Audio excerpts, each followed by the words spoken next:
എല്ലാവർക്കും നമസ്കാരം. ഓം ശരവണ ഭവ. ഇന്ന് ഞാൻ പഠിക്കുന്ന കുട്ടികൾ നല്ല രീതിയിൽ പഠിക്കുന്നതിന് വേണ്ടിയിട്ട് 10th 12th എക്സാംസ് ഒക്കെ വരാൻ പോവുകയാണ്. 10th 12th എക്സാംസ് എഴുതുന്ന കുട്ടികൾക്ക് മാത്രമല്ല, പഠിക്കുന്ന എല്ലാ കുട്ടികളും അതേപോലെ തന്നെ കോമ്പറ്റേറ്റീവ് എക്സാംസിന് വേണ്ടിയിട്ട് UPSC, PSC, നീറ്റ്, എൻട്രൻസ് എക്സാംസിലൊക്കെ നല്ല രീതിയിൽ സ്കോർ ചെയ്യാൻ വേണ്ടി വിദ്യാഭ്യാസ രംഗത്ത് ശോഭിക്കുന്നതിന് വേണ്ടിയിട്ട് ഇപ്പോൾ എഡ്യൂക്കേഷണൽ ഫീൽഡിൽ അത് കരിയറായിട്ട് എടുത്തിട്ടുള്ളവരൊക്കെ നല്ല രീതിയിൽ നിങ്ങളുടെ കരിയറിൽ ശോഭിക്കുന്നതിന് വേണ്ടി എല്ലാവർക്കും ചൊല്ലാൻ സാധിക്കുന്ന വളരെ പവർഫുൾ ആയിട്ടുള്ള ഹയഗ്രീവ മന്ത്രത്തെക്കുറിച്ചാണ് നമ്മൾ ഈ വീഡിയോയിൽ കാണുന്നത് കേട്ടോ. ആരാണ് ഹയഗ്രീവൻ എന്ന് ആദ്യം നോക്കാം. ജ്ഞാനത്തിൻ്റെയും കലകളുടെയും ദേവതയായിട്ടുള്ള സരസ്വതി ദേവിയുടെ ഗുരുവാണ് ഹയഗ്രീവൻ എന്ന് പറയുന്നത്.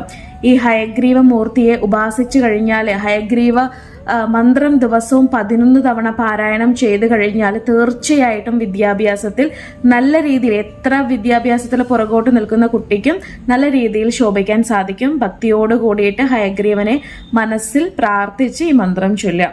ആദ്യം നമുക്ക് മന്ത്രം നോക്കാം. മന്ത്രം ഇതാണ്: ജ്ഞാനാനന്ദമയം ദേവം നിർമ്മല സ്ഫടികാകൃതിം ആധാരം സർവവിദ്യാനാം ഹയഗ്രീവമുപാസ്മഹേ. പഠിക്കുന്ന കുട്ടികളാണെന്നുണ്ടെങ്കിൽ 48 ദിവസങ്ങൾ വ്രതത്തോട് കൂടിയിട്ട് ഹയഗ്രീവ മന്ത്രമൊക്കെ ചൊല്ലിക്കഴിഞ്ഞാൽ നല്ല രീതിയിൽ നിങ്ങൾക്ക് റിസൾട്ട് കിട്ടും കേട്ടോ. അതിലൊരു സംശയവുമില്ല. ഹയഗ്രീവ മന്ത്രം 11 തവണ ദിവസവും ചൊല്ലാം.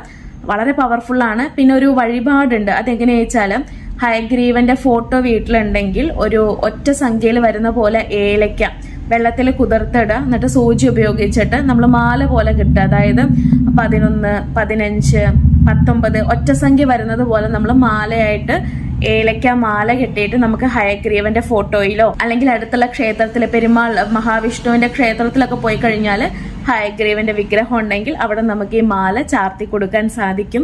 പൗർണമി ദിവസത്തിൽ അല്ലെങ്കിൽ വ്യാഴാഴ്ച ദിവസം ഇങ്ങനെ ഏലയ്ക്ക മാല ഹയഗ്രീവ മൂർത്തിക്ക് കൊടുക്കുന്നത്, കെട്ടിക്കൊടുക്കുന്നതൊക്കെ വളരെ നല്ലതാണ്. കുട്ടികൾക്ക് വേണ്ടി അമ്മമാർക്ക് മാല കെട്ടിക്കൊടുക്കാം. മന്ത്രം കുട്ടികൾ തന്നെ ചൊല്ലുക. എല്ലാ ദിവസവും 11 തവണ ചൊല്ലുക. വളരെ നല്ല റിസൾട്ടാണ്. ഇനി നിങ്ങൾക്ക് ശ്രീ ലക്ഷ്മി ഹയഗ്രീവ മൂർത്തിയുടെ ഫ്രെയിം വേണമെന്നുണ്ടെങ്കിൽ സ്ക്രീനിൽ കാണുന്ന വാട്സപ്പ് നമ്പറിലേക്ക് ടെക്സ്റ്റ് ചെയ്യാം. അല്ലെങ്കിൽ സ്ക്രീനിൽ കാണുന്ന വെബ്സൈറ്റിൽ ഡയറക്റ്റ് ആയിട്ട് പോയിട്ട് പർച്ചേസ് ചെയ്യാം കേട്ടോ.